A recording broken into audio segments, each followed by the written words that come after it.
Hey Royals, welcome in to Building a Program. We're back, KT.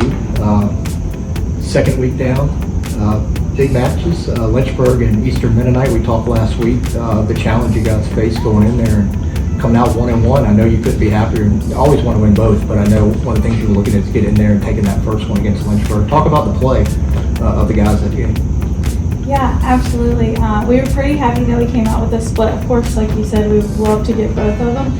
But we were really pleased with the level of competition that the guys showed. It was their first time playing that level of competition within the ODAC. Lynchburg was another first-year program, and so we were really pleased to go out there and show that we can compete with other ODAC teams, especially the ones that are in the same kind of building year that we're in, being able to take that in 5. I tell people anytime you get your first win in 5 sets is huge, because sometimes that's a really hard thing to overcome, but we were really pleased with that. And then just the level of competition that we had against EMU, it was really good for the guys to be able to see that. Even though we didn't come out with a win, it was important for them to see that high level of competition.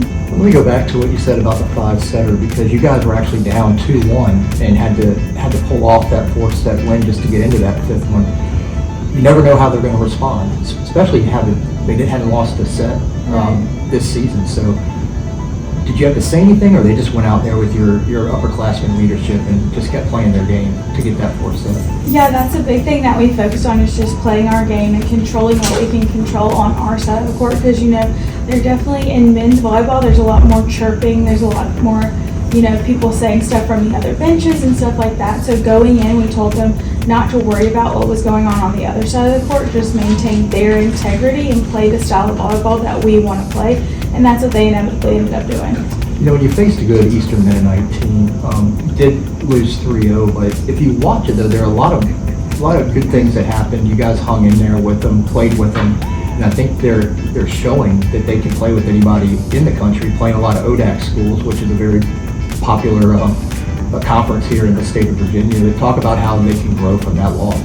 Yeah, absolutely. One of the biggest things that hurt us has actually been one of our strongest pieces of the game, and that was our serving. We just had a lot of serving errors against us, and people were even telling us how the announcers were commenting that if we had eliminated some of our service errors, we would have been right there with them. In that last set, I think we finished out 21-25, even with so many service errors. So I think that's huge. If we can just eliminate some of our mistakes, we can compete with just about anybody that's on our schedule.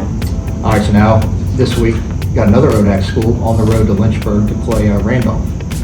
First-year program as well.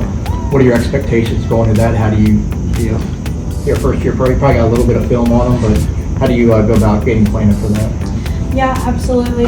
So we do scout people, and we go ahead and prep the boys with as much information as we can, just kind of determining who their best hitters are and who we anticipate that the ball is going to be going back to. But again, it really just comes back to our play. And so we take a lot of notes in game on the things that we can work on and improve on, and that's what we're focusing on this week, is just elevating our level of play on our side of the court, because if we can control our game, it really doesn't matter what people do on the other side. All right, the final thing, the theme of this episode is learning from each other. So as you've seen your team progress now through, five matches, have you seen the learning getting better? Taking it in from you guys, but also learning from each other on the court? Yeah, absolutely. That's been a really interesting thing with how we made our schedule this year. Our games actually got a little bit harder each and every time, and so we've been able to see their level of play improve every single game, even from that Lynchburg to the EMU game.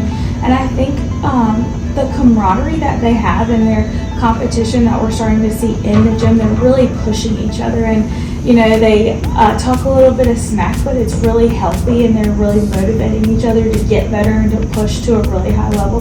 So it's been great. I definitely think that some of the guys with a little bit more experience have been helping lean in and lead the ones that maybe have a little bit lower level of experience, and so it's been great to see them doing that. All right, well, back on the road. Thanks for joining us here at the Fire. It's sleeting outside today, but we'll be back to talk to you after the Randolph game. I look forward to the next week as we go into episode 3. Awesome. All right, Coach. Go Royals.